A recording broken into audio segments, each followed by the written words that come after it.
The prophecy of the coming Christ. The night was cold over Bethlehem's hills, long before shepherds would ever hear angels sing. The stars burned like whispered promises, and beneath them, the prophet Micah stood alone, listening to a voice older than the mountains around him. Judah was trembling, kings failing, enemies rising, hope thinning like smoke in winter air. But Micah felt the stirring of something deeper, something God had been weaving since Eden's gates closed behind the first wanderers. A whisper came, not to his ears, but to his soul. Out of Bethlehem shall come forth a ruler.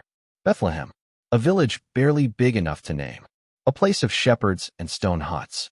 Yet from that forgotten corner of the world would rise a king unlike any king Israel had ever known. Micah saw more, shadows and light, suffering and glory.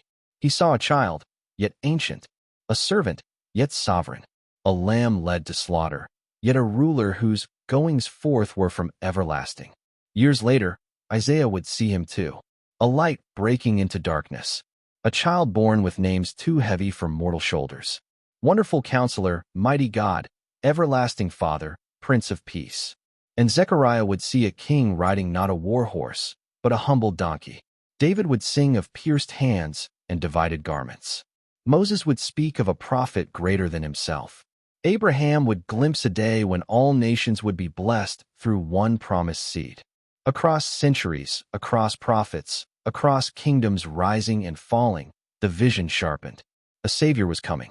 Not to crush Rome, but to crush sin. Not to raise an army, but to raise the dead.